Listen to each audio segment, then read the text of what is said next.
D ময়ভার্স theorem, এটা সাহায্যে কিভাবে পোলার নির্ণয় করতে হয়। জটিল সংখ্যা যদি পাওয়ার থাকে তখন কিন্তু ওখান থেকে ভ্যালু বের করতে গেলে আমাদের ডি ময়ভার্স থিওরাম অ্যাপ্লাই করতে হয়। তো আমরা প্রথমে আসলে দেখি যে থিওরামটা আসলে বলতেছে কি।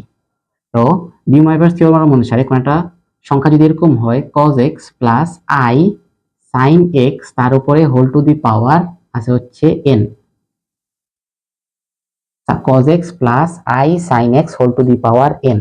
তো এই সংখ্যাটা পাওয়ার n টা আমি যদি হচ্ছে ভাঙায় লিখি, এটা আসবে হচ্ছে cos nx plus i sin nx, মানে যে কোনটা আছে কোনটারে n সংখ্যক বার হচ্ছে যদি গুণ করি n এর গুণিতক দিলেই আমাদের আসলে এই সংখ্যাটা সমান হয়ে যায়।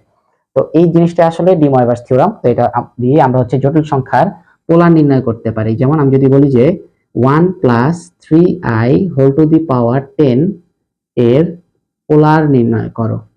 এখন এই জিনিসটা যদি পোলার ফরম্যাটে নিতে যাই তাহলে এখানে আমাদের মনে আছে আগে আর এবং থিটা লাগে। তাহলে আর এর ভ্যালু হচ্ছে রুট ওভার অফ এই যে x এর সহগের স্কয়ার প্লাস y এর সহগের মানে i এর সহগের স্কয়ার, যেটা 1 প্লাস 3 থেকে 9 মানে হচ্ছে 10 রুট 10। তাহলে আর এর মান হচ্ছে কিন্তু রুট 10।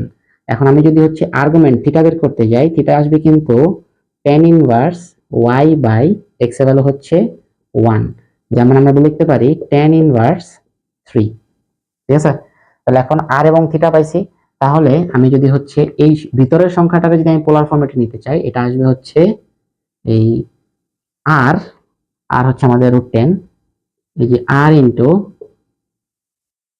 cos থিটা, এই যে এখানে tan ইনভার্স 3 আমি হচ্ছে থিটা দিয়ে রাখি plus i sin theta whole to the power কত পাওয়ার ছিল হচ্ছে 10। তাহলে ভিতরের টুকের পোলার ফরম্যাট কিন্তু এটা। তাহলে এটাকে যদি আমি বাইরে নিয়ে আসি পাওয়ার 10টা যদি দিয়ে দিই তাহলে রুট 10 হোল টু দি পাওয়ার আসবে হচ্ছে 10, আর এখানে এটা পাওয়ারে চলে যাবে cos theta plus i sin theta whole to the power 10। তাহলে এটা আসবে হচ্ছে 10 টু দি পাওয়ার রুট কাটা চলে যাবে, তাহলে থাকবে হচ্ছে 10 টু দি পাওয়ার 5। আমরা জানি বর্গমূল মানে হচ্ছে power half, 10 two the power 5 into এই 10টা কি বলছিলাম ভিতরে ঢুকে পড়বে। তাহলে এটা আসবে হচ্ছে যে ডি ময়ভার্স থিওরেম অনুসারে cos 10 theta plus i sin 10 theta, যেখানে থিটা হচ্ছে tan ইনভার্স 3।